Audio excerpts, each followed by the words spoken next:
Good afternoon guys. Today's video, may naplatan lang na gulong, tapos tulungan natin na turo saan papuntang vulcanizing shop.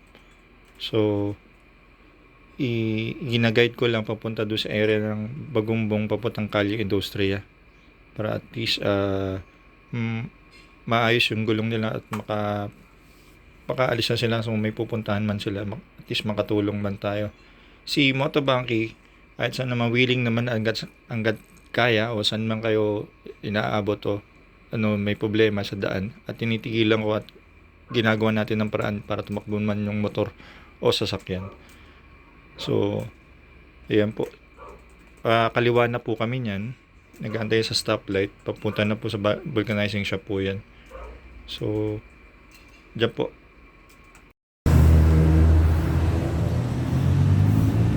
Good afternoon, may nirescue tayo na naplatan na gulong. So eto si sir. Sir, pangalan po nila sir? Rene sir, Rene. Ayun po sir. Si Motobanki po, ano man sasabi niyo po sa... Maraming salamat sir sa pagtulong niyo sa akin, kasi kung wala si Motobanki sir, hindi ko alam yung mga lugar dito eh. Maraming salamat. Sige po sir, salamat din. Ingat po kayo.